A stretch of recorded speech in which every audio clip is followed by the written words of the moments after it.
Everyone for joining us today at today's ASCE section webinar titled Statewide Flood Plan Update. If you're not a member of ASCE or the Texas section, I invite you to become a member so that you can benefit from being a part of this professional association and the gratifying and meaningful volunteer opportunities it offers. Now, I'm very pleased to introduce our presenter today for today's webinar. Thank you, David Rivera, a PhD PE Certified Floodplain Manager, for joining us and presenting his knowledge and expertise. David's a Senior Project Manager with the Freese and Nichols Stormwater Management Group and a firm associate. David is a licensed professional engineer and holds a PhD in Water Resources Engineering from Texas A&M. He has over 18 years of experience in the water resources field, primarily in the areas of hydrology, stormwater management, water resources planning, and environmental science. He's a skilled hydrologic and hydraulic modeler for both open channel and closed conduit systems. He also specializes in flood control reservoir operations modeling. Over the past couple of years, David's been deeply involved with the new state flood planning process and helping communities tap into potential funding opportunities. With that, take it away, David. All right. Thank you so much, Mark. And thank you everyone for this opportunity. It's a pleasure for me to be here this afternoon and share this important project with this group. And hopefully you guys can take, you can see a lot of the effort that has been put into this massive effort. So what I plan to do today is kind of share some of our perspectives, from our experience here at Freese and Nichols, from working with this first ever regional flood planning process across the state. We have been, had the unique opportunity and the privilege to be selected to develop and implement 12 out of the 15 regional plans in some sort of form or fashion as a prime or as a sub. So we have a lot of unique insights on this massive planning process. And my goal today is to kind of show you our lessons learned, the status of the plan, and also, more importantly, how your communities, your clients can be connected with this process and, be kind of in the lookout for these future funding opportunities that are going to come out of this effort. But before I continue into the presentation, I do want to acknowledge my colleagues, Brian Edmondson out of our Houston office and Morgan White out of our Austin office, which have been co-authors of this presentation, and wanted to be sure that they are mentioned in this meeting because this is definitely not my only work, right? There's a lot of effort here. They work in the, Brian worked in the southern regions. I work mostly in North Texas, and Morgan is more in the central area. So we have unique perspectives, and you'll see a lot of that sprinkled throughout this presentation. First off, why flood planning, right? Texas has a long history of flood claims. We've seen over, $17 billion in flood claims over the history of that program, of NFIP program. Certainly there are a lot of flood fatalities in Texas, and it's one of the highest among the nation. So most often those fatalities occur for vehicles. So always, thinking about that, issue about not driving through crossings that are flooded, and, the Turn Around, Don't Drown campaign is a lot comes out of this, sad situation that we see very frequently. And of course, we have the big events like Hurricane Harvey, major storms like that are drastic, and that kind of brings up that public and legislative attention to the issue and the need to do something about it, right? So those are the typical drivers of this plan. We're basically gathering all these experiences and trying to see, okay, what can we do moving forward to protect human life, to reduce flood risk, to prevent future flood risk, right? So in order to do that, the legislature passed Senate Bill 8 in 2019. That is really kind of what is the legislation that requires the state to create this flood planning process and come up with 15 regional flood plans and 1 state flood plan. And that's what I'm going to be focusing on today. So big picture is the state was divided into 15 regions based on watershed boundaries, right? So you can see this on this screen. Some of the major watershed have been split into upper and lower, like, region 7 and 8 for upper and lower Brazos. For the most part, all the main watersheds are one region. But the idea here is that all of these 15 regions are going to submit their plans, and at the end, the Texas Water Development Board, which is the agency leading this effort, they will combine those 15 into 1 state flood plan, right? That's the main goal of all of this. And at the end of the day, once the state flood plan is completed, that is the door for potential financial assistance from the state. So that is the key element of all of this, right? And I'll repeat this several times over this presentation. The projects that are included in this plan that's the only way that you can be eligible for future funding through the state in this particular program. So your project needs to be in the state flood plan to be eligible for funding. All right, so before I go on, I wanted to kind of poll the group, and if you could use one of the features for marking here, if you've been involved in any way in the regional flood planning process, if you could put a star, a check mark, something along on these items here. Have you provided data, involved in meetings? Are you an RFPG member? Have you submitted projects, or you're not really involved in the process? Just for me to get a feel for how this group has been involved in the process. If you can check. I think there are some features right on the annotate ribbon here for Zoom that you can go ahead and click on that and put some sort of stamp here if you would like to.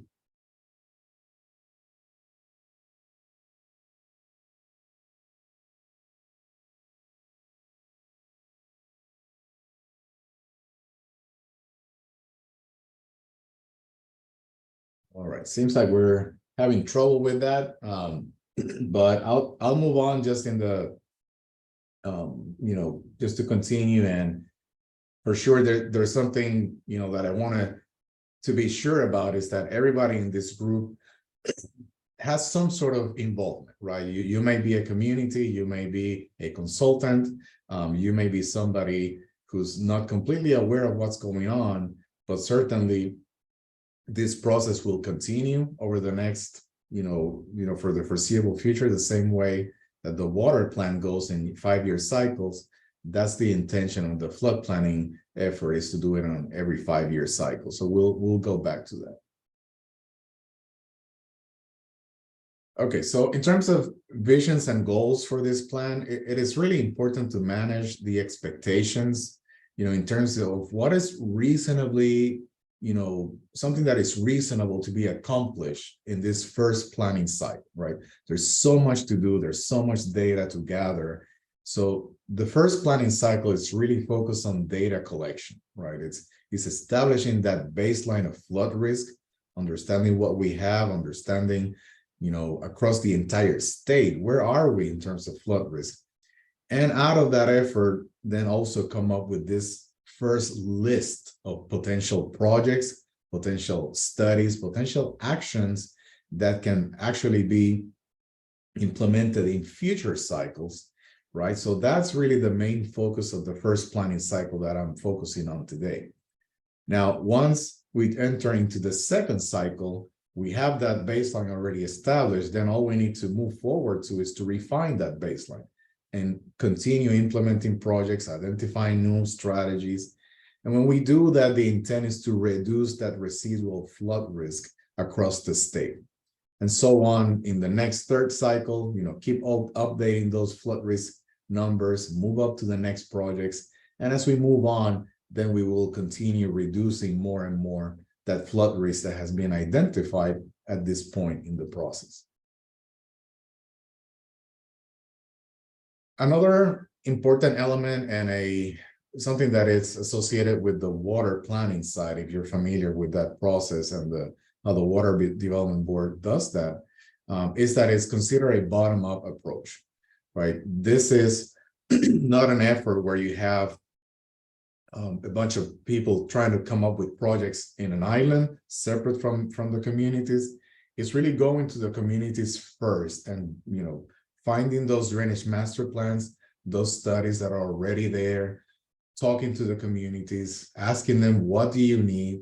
You know, what are your floodplain concerns? And, you know, working off of that, going up into the regional level where we're gathering, compiling all this data to put together a product that can be used by everyone. And then the next step, of course, is to bring all those 15 plans into the state flood plan. And that way we can inform the legislature of what are the needs, how much money we need, right, to incorporate those studies and projects that are being developed in this plan. And that's the approach that they've been gathering, you know, that the Water Development Board adopted, right, to move on this project. So as you can see here, this is just an example of, you know, some of the plans that have been submitted to the planning board. Again, the idea is that we're going to have 15 of these regional flood plans. They all have the same scope of work, right? So we all did the same elements within the chapters of these projects or these plans, but each region had their own governing body. So those are the regional flood planning groups. These groups have a chair and a group of participants that represent multiple interests, right? From industry, agricultural, environmental, cities, counties, you name it. I mean, these are large groups, and then we have non-voting members that also bring their expertise from, you know, Texas agencies or national agencies, federal agencies. So there's a big group of folks that meet typically every month or every other month to go through this process. They make the decisions. They are the ones that really drive the process. We, in our capacities as technical consultants, right? So when I say that we've been involved in 12 of the 15 regions, what I mean is that we're serving as technical consultants to these regional flood planning groups. And in our case, we have 6 regions where we are prime and 6 regions where we're subs to other firms that are partner firms in this effort. But, you know, there's a variety in terms of how these planning groups carry out the plan. You can see here simply by looking at the cover pages of their plans that there's variety. There's a great variety across the state in terms of flooding risk and how you approach that. So all that is being gathered and being represented on these different plans. So we don't have enough time, right, to go through the entire set of tasks that are part of this effort. So I wanted to kind of focus on maybe 3 key components of the plan that are really interesting and are really the foundation, right, for the effort itself. And the first component is identifying or defining that flood risk. And that is broken up into these 3 analyses that have been completed by now. The first is flood hazard analysis, which is essentially identifying the location, magnitude, and frequency of flooding across the state. And I'll get into that in the next slide on how we're doing that. Then we have a flood exposure analysis. So once we have the hazard analysis completed, we moved on to the exposure to understand who is being affected, what is being affected by flooding, right? So that's the second element in this analysis. And then finally, the vulnerability analysis, where we look into susceptibility, you know, critical facilities, the resilience of the communities, how can they respond after a flood event? And all this combined is really what we call in the plan itself, it's just chapter 2, right? It's that big chapter that puts all of this together to understand flood risk across the state. And one of the most important elements of that process is what we call the flood quilt. The flood quilt is nothing else than a combination of floodplain information, right? We simply have all the information we could gather from FEMA, right, to start from. And we have our zone AEs, we have our zone As that are approximate. But then on top of that, we kept bringing in other sources of information that would help us expand the areas of coverage where we can see a floodplain and see a defined flood risk. Now, all these sources have different levels of accuracy and different levels of, of information that is available to the user. But the idea is to combine all of this, kind of stitch it together and expand more and more, because from our experience, we saw that over 60 counties in Texas have no flood risk information at all. So there was absolutely nothing out there, no FEMA maps, nothing to start from. So efforts like the BLE, the base level engineering effort that is also being conducted by the Water Development Board, is one of those big efforts to cover big areas and add some level of flood risk information.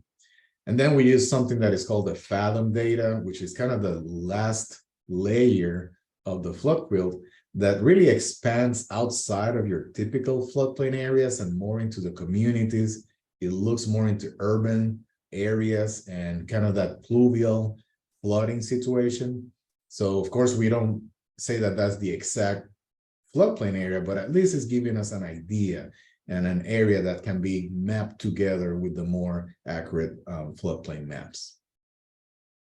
So using that information, we are able to then say, okay, now that we have a flood quilt that is consistent across the state and across every region, now we can identify properties at risk, critical facilities, low water crossings, all of those elements, roadways, length of roadways being inundated. All that information is now being collected in a massive geodatabase, which I'll show you a little bit of that later on in the presentation.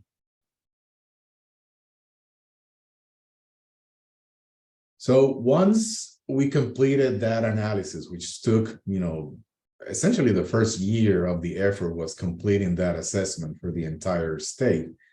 The next key component are the flood mitigation actions, right? So what are we going to do about this? Well, the way that the planning board created 3 categories, and in essence, they're called flood mitigation actions, and you'll see these 3 acronyms over and over and over as you get involved with this process. The first is an FME, FMP, and FMS. So let's define those to be sure that everybody understands what these guys are. First off, we have FMEs. Those are your typical studies. These are flood management evaluations. So FMEs are, the studies that you as a community need to define flood risk, perhaps to map areas that are unmapped, perhaps to study an area that you have some flooding concerns, but you have never actually modeled the area. You don't know the details about it. So all your typical, feasibility assessments, H&H studies, that kind of thing. Then we have our FMPs, the flood mitigation projects.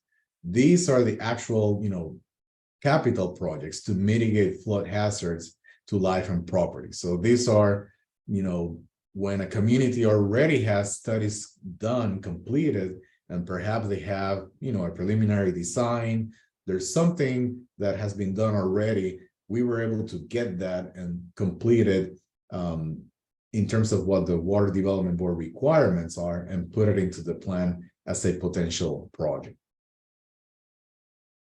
Then the third action that could be included in the plan is the flood management strategy. This is more of a plan, right, to reduce flood risk, and it could be a combination of different FMPs, or it could be, something like, more non-structural type of flood mitigation efforts. So I'll give you examples of each of these as I continue in the presentation so you get a better feel for what they are and perhaps what your community or you as a consultant to a client might think of and say, hey, we may have something that can be included in the plan and be eligible for future funding opportunities. So that's kind of the mindset that I would like this group to have, is to kind of get this information and think about how can you get involved in this process as we continue. So just to give you an idea of our numbers, we submitted what it's called the final regional flood plans in January of this year. Now it's called final, but it's really not final because we're currently working on the amended plans that are going to be submitted in July, and that's going to be really the final plan. But you can see here that we have, for what we submitted in January, over 2,000 studies, over 2,000 FMEs with a total cost of $2 billion have already been identified in those plans, in those 15 plans that were submitted in January. You know, to contrast that, we only have 205 FMPs or projects, and there's reasons for that. You know, there's a lot of requirements to be able to submit a project to the plan.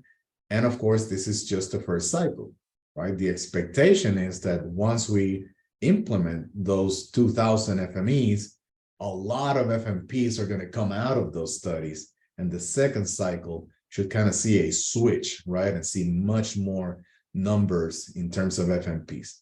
But the ones we have, they add up to $38 billion. So there's an evident need out there for sure. And we all know that. But this is starting to put those numbers so that the legislature can understand, you know, this is a significant need that is out there. And then we also have 375 strategies that have been identified, also at about $2 billion. So the next set of slides is really just for us to look at some examples, right? And so that you get familiar with the type of actions that have been already included. And again, these examples are only from the final plan back in January. We expect a lot more coming in now for the amended plan. But in general, flood management evaluations, or FMEs, there's a lot of mapping studies, or either updates because your maps are, you know, more than 10 years old and they don't really reflect current conditions. So in this case, in the Natchez region, Region 5, every single county submitted an FME to update their flood risk mapping. So that's something that is, you know, very massive, right? To do something like that. And every region has this type of FME. Another example of FMEs are typical, you know, drainage infrastructure improvement studies, detention studies, flood protection studies. These are your typical, you know, exercises where you need to identify alternatives, you need to test them, you need to, you know, calculate cost estimates, you need to calculate benefit cost. So all of that is being put into the plan and say, hey, you know, state, we need to identify our flood risk first before we can continue to actually implement projects. So that's the importance of having these studies included in the plan. The next type of FME, very typical, is your, you know, your drainage master plans, right? A lot of cities simply said, hey, we just don't know, right? We just don't know. We need to see our city as a whole. We need to see our county as a whole. And we need to study and figure out what's going on. We know we have some issues, but we couldn't even start to tell you, you know, where we need to put a capital improvement program together. Right, so that's a big item, and we see a lot of drainage master plans included.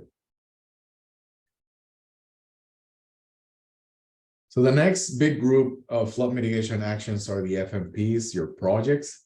And contrary to the FMEs, including projects, it's much more difficult. It's a much more involved process. And that's primarily because you should already have a detailed hydrologic and hydraulic model already set up with results, because we need to quantify flood risk reduction benefits out of your project. So we need to have that comparison of pre and post project conditions so that we can calculate those benefits, and then calculate a BCA, a benefit cost analysis needs to be performed. And even more important than all of that, we need to go through a no negative impacts determination. Essentially, we need to meet the standards that the state has placed in terms of, if you're going to implement a project, you cannot have any adverse impacts to neighboring properties or downstream of your property or downstream of your project. And that's something that we need to show as part of this planning effort. Now, of course, the ultimate responsibility for showing no negative impacts will rely on the sponsors when time comes to submit these projects for funding, and these move on into that funding process. But for now, we need to have enough information to be able to reasonably say, yeah, implementing this project will not make things worse somewhere else. So that's a big distinction between projects and studies. And just to give you very briefly an idea of what that means, you see on these 4 columns, these are different features or elements that we need to provide as part of an FMP submittal to the planning board. We have a set of general items, but then we need to go, what is the flood risk in this area? How many people are exposed? How many critical facilities, low water crossings, lengths of roads, how many residential structures, how many commercial structures? All of that needs to be included. And then on top of that, we need to tell the Texas Water Development Board, okay, when you implement this project, these are the benefits. These are how many structures you're removing from the floodplain. These are how many people you're removing from the floodplain. So all of that information needs to be provided. And then on top of that, the 4th column is just additional things. The negative impact determination, the SVI or the social vulnerability index, your BCR. There's a project details spreadsheet that has a set of 15 other categories that you need to provide. So it's a long list of things that you need to provide in order to get a project in. So just, keep that in mind as you think of your projects for the next cycle. You'll need to go through this process if you want to be a participant and be eligible for funding. So for this first cycle, a lot of the projects that were included were based on previous studies that have been completed already, or designs that have been completed by the potential sponsors. The other option that became available in January was that the planning group or the Texas Water Development Board recognized that there were not enough projects in the plan, right? And they said, well, we would like to see more. So they provided more funding and more time to create this amended plan that we're working towards, and it'll be due now in July. And the idea was to say, okay, we've identified already a list of potential studies or FMEs. Let's pick a few of those and actually execute those studies, identify new projects, and do enough of the study so that we can populate all those requirements for the FMPs that I just described. So of course, there's not a lot of time between January and May to do that, but every region did go in and perform some of those FMEs. They created some additional FMPs to be included. Other sponsors and entities just submitted FMPs completed, right? And others submitted enough information so that the planning groups could accept them. So essentially, it was a new window of opportunity. And from what we're seeing so far, I think it was very, very fruitful process where we're going to see a significant increase in the number of actions that are going to be included in the amended plan. So moving on to some examples of flood mitigation projects. This one here is from Region 1, the Canadian region. We have Wichita Gardens as the sponsor, and it's kind of your typical storm drain system improvement in combination with street improvements. And the idea here is that you can see that you have your project components, you have 100 homes being removed from the 100-year floodplain, you have a BCR of 3.1, no negative impacts are anticipated. So all of that information needs to be provided in order to be included in the plan. But this is one of the typical examples. Another example here we have from Region 3, the Trinity region. This is from the West Irving Creek project. What you're seeing here, all those red polygons on the graphic are properties at risk. Those are 244 at risk out of the 876 that are within this project area. And then the proposed project is essentially a detention pond upstream and a series of channel improvements through this community. And by implementing this project, we were able to reduce the number of structures only to 7, right? And those 7 got a reduction in flood risk, even though they're not completely removed. But this is the kind of project that is, being included in the plan and having significant benefits to the residents in this area. Now, moving on to the coast here on the Natchez region, we have the Port Arthur and Vicinity Coastal Storm Risk Management Project. This is a massive project, right? We have earthen levees, we have flood walls. This is a coastal project. So a very, very complex project. The cost is $863 million, but the BCR is 4.6. So you can imagine that the benefits are huge for this type of project, even though, the costs are so high. And that's what they're looking for. They're seeing a wide variety, depending on the regions, what do they need in order to reduce significantly that flood risk. So in a sense, what I'm trying to show you is if you have projects in mind, don't be shy, right? Don't be shy. Bring in your small projects, bring in your large projects. It doesn't matter, right? As long as you can meet the requirements, you'll have an opportunity to get included in the plan. Then the final category are your flood management strategies. Again, these are very similar in terms of the requirements as the flood mitigation projects, but there are a lot of exceptions, right? Not all of these are actual, construction type of projects. So the requirements are a little bit more flexible. And what we have seen so far is really a lot of it has been like education and outreach programs.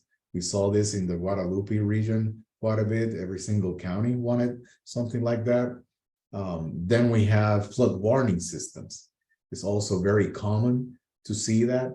Here in the Natchez, you see that a group of counties also submitted those type of strategies to be included. And also, one example I can give you that is going to come in the amended plan for the Trinity region is a big nature-based solution study. The Nature Conservancy is the sponsor for that project or for that study. And it's kind of a basin-wide study where they're going to be evaluating the impact of nature-based solutions and locations where those could be implemented. So that's a very interesting study that will be included now in the amended plan. Now, as you may imagine, this effort has been massive, right? We have collected data for the entire state, and all of this information, the Texas Water Development Board has been very strict about how do we provide this back to them. So if you're a GIS person and you know geodatabases, we're working with that every single day. And there's lots and lots of field to populate, a lot of requirements so that all this information can come together as one for the state flood plan. But in the meantime, what we were able to create are these dashboards for each region. So you as a user, and if you use one of those QR codes, you can go and see it for yourselves if this is kind of in your area. All that information that we're gathering is included on these maps. I didn't go into the details of how many, stormwater drainage systems we have in each region, but we have that information now, right? It's just a massive, massive amount of information. And all this is presented to our different planning groups and to the board itself on these dashboards that really help understand, what the data looks like. You can zoom in and out, you can see that. So in the next slide here, you can see an example here in region 5. We have all sorts of graphics kind of summarizing all this information. You can click on the features, see if you're at flood risk or not, based, of course, on a planning level effort like this. Everybody needs to understand that this is planning level. You cannot use any of this information as regulatory information. or to regulate the floodplain in your community. That's really not the intent, right? So you need to be very careful about that. But if you don't have anything available in your community, now at least you have something to start from, right? And you can use these dashboards to navigate and see what is the information that has become available through this process. So I've given you kind of the big picture of the different actions and how we're collecting all this massive amount of data. The next part of this webinar is focused more on the funding part, right? And before I do that, I'm going to show you very quickly the timeline here. It's important to understand this part. We are in this first cycle on an accelerated timeline. Normally, this will be a 5-year cycle, just as the water plan. But the first time, the legislature only gave us essentially 2.5 years to complete this process. All right, so we as technical consultants were hired early in 2021. As soon as that happened, we started working towards a draft plan that was submitted in August of last year. So in about 1.5 years, or a little bit less than that, we had already put together that draft plan. And then immediately we had to turn and create the final plans that were due in January. We completed that. Right after that, we turned and worked on the amended plan, which is a significant update from the regional flood plans that were submitted in January. As I was saying, you'll see a lot more actions included in the plan. And that's where we are right now. We are working really hard to get those plans updated for the July submittal. And of course, we really don't have until July to finish them, because all this goes through a very rigorous process of voting and public, comments. It's open, so it needs to be published before it's actually voted for adoption by the regional flood planning groups. So in essence, we really need to finish the amended plan early in June. So we're in the crunch, we're almost done, and you should see an announcement from the different planning groups saying the plans are up for public comment, and you'll have at least 2 weeks to look through that and provide comments as necessary. The goal after that is to put together the state flood plan, and that's something that the Texas Water Development Board is in charge of. We provide the 15 regional plans, and then they take that and create the state flood plan. And why it's important? Why are we talking about all of this? Is because all these actions that are going to be included in the state flood plan, those are going to be the only ones that are going to be eligible for future funding under this program. If you've heard of the Flood Infrastructure Fund, that's something that is already started, but the intent is to continue feeding that fund to implement these projects that are included in the state flood plan. But you need to get your projects in there, right? Otherwise, you will not be eligible, right? So always keep that in mind. You need to be in the plan. Now, I just wanted to use here a very simple analogy just to kind of wrap up the idea of what's going to happen in terms of funding, right? Just putting the project in the plan is not the last step, right? That's the most important thing in terms of, if you look at a car dealership and you see the state as wanting to buy these cars, the first thing you need to do is put your car on the lot, right? This is the first thing. We've been talking about that. So that's step one. Step two is really ranking those projects, right? So the state flood plan will incorporate a ranked list of all the projects that are being included. Now, if you look at this, the ranking process, the idea here is think about the efficiency of these vehicles, right? The sports car, the van, then a smaller car, and then an electric vehicle, right? You put them in order of efficiency.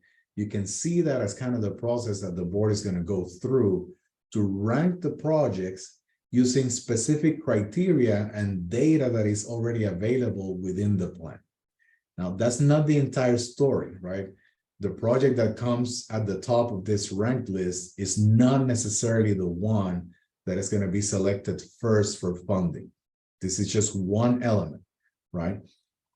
That's why the third step is critical. The third step is applying for that funding.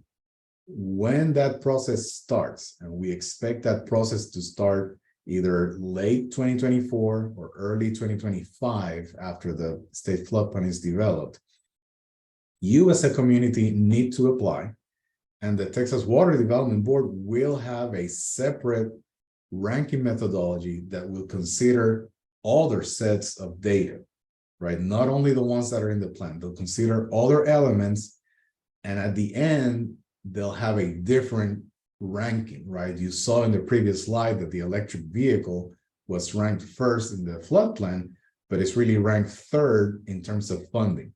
So all that I'm trying to say is that if you are a community that has a project that ranked low on the state flood plan, don't despair. That's just one of the elements. You'll have a chance to submit a lot more information via the funding application. That process is still in the making. We don't know exactly when that's going to be completed, but we should hear from the Texas Water Development Board soon in terms of requesting feedback from the community on how that process is going to look like. We have already provided feedback in terms of ranking within the state flood plan, so they're working on that. Actually, yesterday, we provided comments on the rules that guide this whole process. So the TWDB is really open. This is an open process. You have chances to, incorporate your feedback and tell them, hey, this is working, this is not working, let's change this. And they've been very open. They've been wide open and capturing all this feedback that they're getting from communities, regional flood planning groups, the technical consultants, etc. So the last slide really here is just to, give you this chance to look at this QR code. You can go there directly. All the information is in their website. Each region has their own website. All the plans are posted there. You can see everything that have been posted so far, meeting minutes, all the planning group meetings are there. So I encourage you to participate. This occur either once a month or every other month within the regions decide, right? So look for those, listen in, see what's going on, see how you can get involved. And with that, I'm going to open up for questions.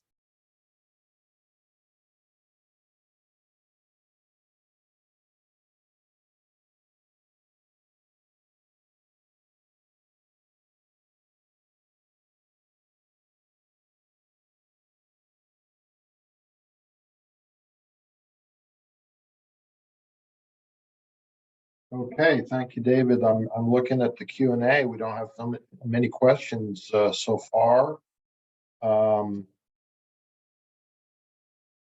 We have 61 participants logged in, so maybe you answered all their questions in advance. Hopefully so. There is a question from Beth. Will the presentation slides be provided? Mike or David, I'm sure you can share those, right? Yeah, I sent that to earlier today. It's a big file, but yes, it can be shared for sure. All right. So I've seen some questions trickle in. You did get a few responses to your question about not being involved. We weren't fully, I think, prepared enough to do that. That's fine. Polling, but I was just looking at a couple of points in the chat, but some of us are involved and others are just interested, I think. Okay. From Bertus Dockery, here's the question. Is that huge Galveston project involved in this? Yes, that project was included in the final plan that was submitted in January of this year. So I'm not working directly in that region, but those examples that I pulled are actual examples that were submitted and are already included in the regional flood plan for that region. Yes. All right. Thank you. From Stephanie Stanford, how does the state study compare to the PMF? Okay. These regional flood plans are all using the 100-year floodplain or the 100-year event as the basis for comparison. There's also an analysis of the 500-year recurrence interval, but that has been a little bit more limited. There's really no consideration for the PMF, although we do have some actions from sponsors that are wanting to evaluate their dams.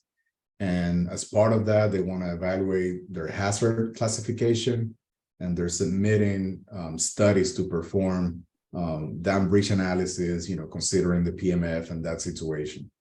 So in general, what you would see in the flood quilt and all of that that's a representation of the 1% chance, exceedance probability storm event. And the 500 has been a little bit difficult. There's some efforts, right? But they're all really, estimations. Okay.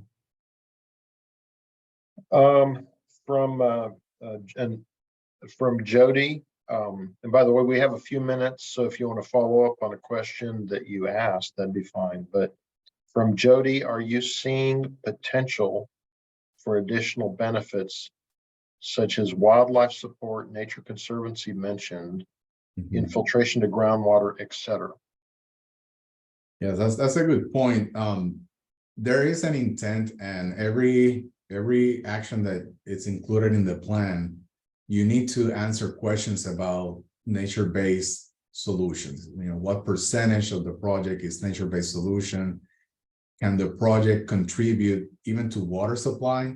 In those cases, like for infiltration to groundwater, that's another element that is included. And you would gain additional points if your project has nature-based solutions or contributes to water supply. So that's kind of the incentive there to look for those types. We have, at least in my experience in the two regions that I'm directly involved, the environmental representatives have been very vocal, and they want to see those type of projects. They want to see studies that move in that direction so that it breaks, that idea that those are not pertinent, right? There is a push, and I think the planning groups all agree that yes, they want to see that. And in fact, that is included in the goals of the plan. Each region did their own goals. And in both regions that I'm involved in, increasing the number of nature-based solution type projects is one of the goals, both short-term and long-term. Okay.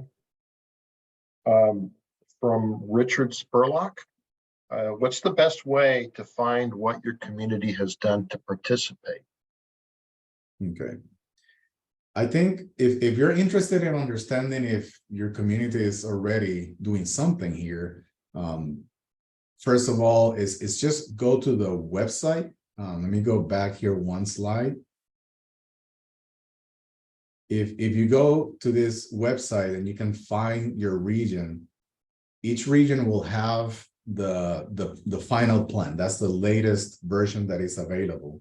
And you can find all the tables and everything. You can bring up those documents and just do a simple search, right, for your community on the tables that have each item or each action lined up with all the information. So all that information is already out there, and you can see if your community has something included.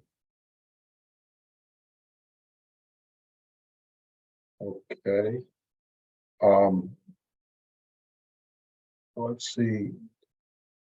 From Brendan Wheeler of the North Central Texas Council of Governments, what do you see as the type of criteria that may be applied considering projects for funding? Will the % local match be considered?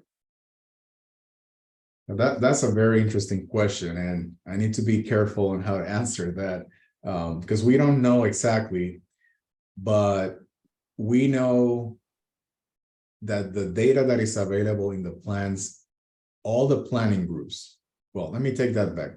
All the planning groups that I know of have put some concerns that perhaps those are not enough to really select or highlight projects that are more important for them, right, as a region, or areas that are historically had trouble accessing funding. You know, they're trying to find ways to be sure that the funds don't only go to the large cities, right? That's kind of a general sentiment that's something that needs to be avoided in this process. The local match is another question that is asked already.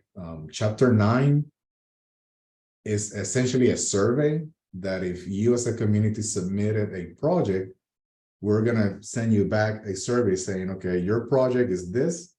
This is the cost estimate that you provided or that we calculated. How much of that do you have in terms of local match that you can provide? Give us a percentage. If it's zero, it's zero, and that's fine. And that means you will need full support from federal or state funding. That's fine. But all that information is being gathered. The type of criteria I would say, be on the lookout. That needs to come out very soon. And that again is going to be a public process, an open process. And we can all look at what are the criteria and how they're going to be weighted and all of that. So I think there's a lot of interest in seeing that. And I encourage everybody to participate because that really makes a huge difference in how this is going to be played out. Okay. Here's a question from Sean Gallagher from my office here down the hall, our geoscientist. What type of flood magnitude and frequency data was used in these studies, and were they publicly available sources such as those provided by Water Development Board or USGS? Yes, absolutely. Yes, there is a data hub at the Water Development Board website. Probably this QR code is not going to take you there directly, but if you go there, let me see if I can actually go there and show you. If I can click on there is a hub of data that is available. Seems like I can't really show you on this screen, but there is a hub of data available from the Water Development Board that has all the base data, and that's been we've been feeding information to that data hub. So all this information is publicly available, all of it.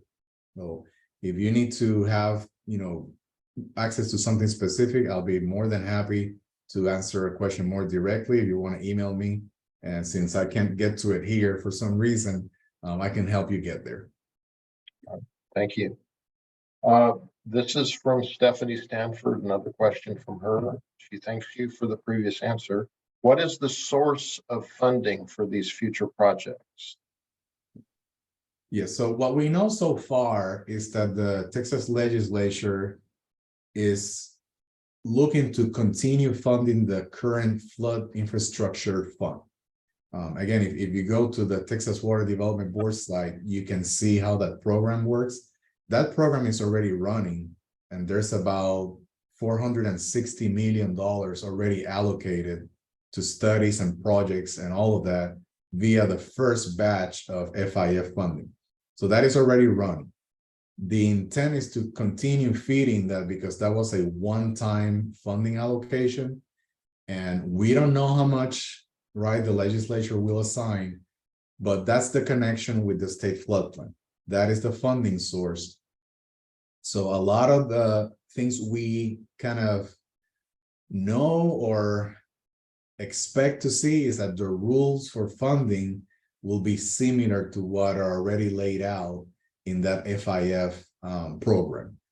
So if you want to at least get a feel for how the future one is going to look like, you can look at what we have today and get a feel for it. Okay. All right. This is just a comment from Jody about his question on the additional benefits for wildlife, et cetera. He just says, you had a great answer. That's good to hear. Okay. From Brendan Wheeler, Council of Governments again, do any of the FMEs look forward? That is, i.e. demographic growth, increased impervious areas, where areas that don't flood today might in the future if not planned for today. Yes, absolutely, absolutely. A lot of actually just remembering some of the descriptions that have been provided. A lot of the communities and sponsors are saying, hey, my study is to look for more proactive actions into the future. So we want to have our studies and our models laid out to consider that future development. So I'm seeing that a lot in the descriptions.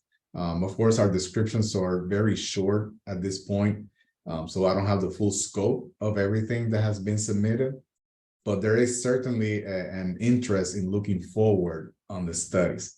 And that's the intent of the plan, right? The plan tried also to extrapolate population and flooding risk into the future if nothing was done.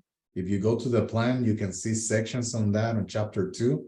But of course, being at this high level and the magnitude that it was, is not necessarily the most accurate, but it gives an idea and it gives that feel and intention that this plan also is trying to look forward. Okay. A couple more questions and then we'll probably close it down. The presentation implies this is a one-time opportunity. Will there be periodic updates or options for project submittals in the future? Is there an anticipated cycle? Yes, good question. Yes, this is going to be a 5-year cycle, right? So it's similar to the water plan that's been going on for 45 years.